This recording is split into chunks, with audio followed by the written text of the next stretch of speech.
Mon invité ce matin, c'est un homme clé de la négociation commerciale entre les agriculteurs, les agro-industriels et les distributeurs à 48 heures de la fin de ces négociations sur le prix de notre panier de courses. Bonjour Nicolas Facon. Bonjour Mathieu. Vous êtes PDG de l'ILEC. Vous représentez en fait les grandes marques. Vous revendiquez les 3/4 de notre caddie en gros.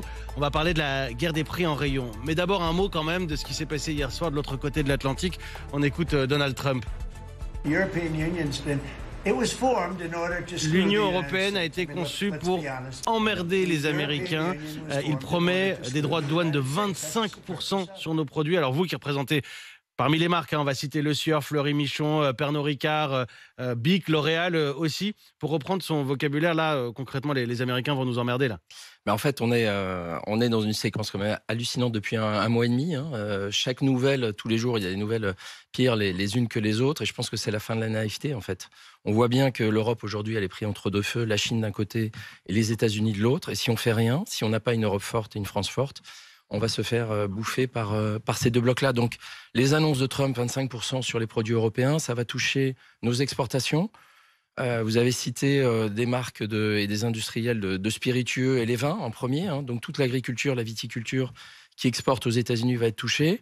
Les produits de beauté, des marques comme L'Oréal, etc., qui exportent depuis la France, vont être touchés. Oui, donc c'est quelque chose de grave pour nous. Et de préoccupant, une Europe forte, une France forte. Emmanuel Macron qui s'était voulu rassurant en début de semaine. On va voir ce qu'il en est pour la suite. Je reviens au sujet qui nous concerne directement, les négociations commerciales. Particulièrement, alors j'ai l'impression qu'on dit chaque année qu'elles sont tendues, particulièrement cette année, ce qui se joue, ce sont les prix en rayon. On est à 48 heures de la fin des négociations. Est-ce qu'on est déjà capable de dire combien d'accords sont signés ? Pour l'instant, alors vous le dites, il reste 2 jours de négociations, on n'a que 10% de signatures. Donc on est très très loin de trouver des accords. À ce moment-là, on a déjà bouclé quoi, la moitié ? Il faudrait, effectivement. Donc ça se passe mal. Il y a beaucoup de retard, oui, ça se passe mal. Qu'est-ce qui coince ? Ce qui coince, c'est les demandes de la distribution qui demande des baisses de prix de manière complètement inconsidérée par rapport à la réalité économique des entreprises.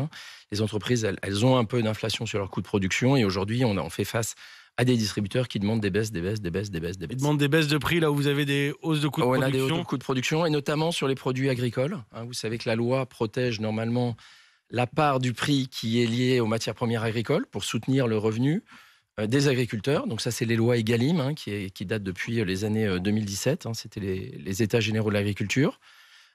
Aujourd'hui, il y a un refus total à plus de 70%. C'est-à-dire que même là où vous avez des hausses sur des matières premières comme le lait, comme la volaille, comme les légumes, etc., vous avez des hausses de prix payées aux agriculteurs. Attendez, mais c'est hyper important ce que vous dites, c'est-à-dire parce que ça se passe dans un box, tout ça, c'est fermé, ces négociations. Là, la grande distribution ne respecte pas la loi. Non. C'est ce que vous dites ? Non, parce que je pensais notamment à cette initiative, on va en parler aujourd'hui dans les grandes gueules, entre 9h et 12h au Salon de l'Agriculture, sur le stand des Hauts-de-France. Karine Lemarchand, l'animatrice de L'Amour est dans le pré, est l'invitée des grandes gueules. Elle s'est engagée, elle vient de proposer des choses d'une charte éthique avec la grande distribution. Mais en fait, la distribution s'engage auprès des agriculteurs, j'ai vu le communiqué, effectivement, la grande distribution veut soutenir l'agriculture, mais qu'elle le fasse. Mais qu'elle le fasse vraiment. C'est-à-dire ce qui a été annoncé...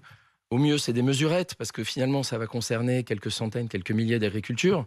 Mais on est très loin du problème des agriculteurs, du revenu, de la pérennité. Il y a 400 000 agriculteurs en France. Donc, ce n'est pas annonçant des petites mesures comme ça qui vont concerner. Tant mieux pour les agriculteurs concernés. Aujourd'hui, ce qui se passe dans les box, c'est complètement différent de ce qui se passe sur les plateaux télé ou au salon de l'agriculture. Donc, il y a deux... Il y a de la communication, quoi. Il y a 2 hypothèses. Soit les patrons de la distribution ne savent pas ce qui se passe chez eux et ce qui se passe dans les box d'achat, soit ils le savent. Et dans ce cas-là, c'est encore plus grave. Quel est le rôle du gouvernement ? Je cite la ministre du Commerce il y a quelques jours, la guerre permanente des prix qui se joue au centime près est extrêmement délétère, destructrice de valeur. En fait, on sort quand même, rappelons-le, d'une période inflationniste. On a voulu préserver le pouvoir d'achat des Français à tout prix. Vous dites que cette époque-là, elle est finie, c'est révolu ? En fait, il y a eu un choc d'inflation, effectivement, 2022-2023, qui a touché évidemment les consommateurs et notamment les plus modestes. Mais en fait, ça a touché toute l'économie. C'est-à-dire que tout a augmenté de manière... très importante, l'énergie, la matière, les transports, les salaires, etc. Et donc finalement, ce qui s'est passé, on ne le dit pas assez, l'industrie a absorbé une grosse partie de cette hausse-là. On estime à peu près que les entreprises ont pris 4,5 milliards de hausse de coûts de production. Elles en ont répercuté dans leur prix à la distribution que 3 milliards. Donc elles ont absorbé 1,5 milliard. Donc elles ont baissé leurs investissements, elles ont baissé leurs marges. C'est ça la réalité en fait. Et aujourd'hui, on a la grande distribution en fait qui a la main sur le dossier pouvoir d'achat des Français. Si je vous écoute, oui. si je vous crois vous surtout. En fait, je suis sûr que si j'avais un de vos négociateurs de la grande distribution en face, il dirait pas la même chose. Oui, mais je pense qu'il faut venir aux faits en fait. On a besoin de venir aux faits, aux chiffres. Et moi, je peux prouver ce que je dis. Les Français ne le savent pas, mais quand ils achètent un produit en rayon qui vaut 100, la distribution l'achète 60 à l'industriel. Donc 60, ça couvre les coûts de production agricole sur les produits alimentaires, c'est-à-dire l'agriculteur qui fait pousser les céréales, qui élève le bétail, la volaille. Ça concerne les coûts de l'industriel qui prend cette matière première brute et qui la transforme en produit fini.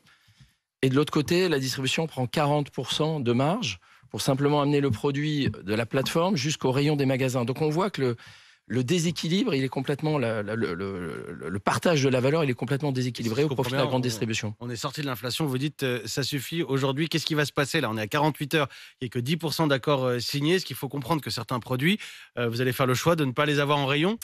C'est très compliqué parce que quand vous êtes un industriel, en fait, si on regarde, il ne reste plus que 4 clients en France de la grande distribution. Il y a 25 000 industriels de produits de grande consommation, donc les produits du quotidien. Puis pour les produits alimentaires, il y a 400 000 agriculteurs. Donc on est dans des goulots d'étranglement. Un industriel qui a des clients en face qui pèsent 15, 20, 30% de leur chiffre d'affaires, vous comprenez bien que son pouvoir de résistance, il est extrêmement limité. Le distributeur, lui, s'en fout. S'il n'a pas traité avec l'industriel, il y aura toujours un autre industriel. Il y a la MDD. Donc, en fait, le pouvoir de négociation et de résistance, c'est très compliqué. Il y a la négociation à l'étranger. Oui, alors ça, c'est un point qui est extrêmement inquiétant. C'est-à-dire que j'ai dit que Leclerc, Auchan, Intermarché, apparemment, vont négocier en Belgique, en Espagne, aux Pays-Bas, au mépris de la loi. Alors, il y a 4 clients en France. Il y en a 3 qui vont négocier à l'étranger. Alors, pourquoi ils le font? C'est tout simple. C'est pour échapper aux lois françaises et au contrôle.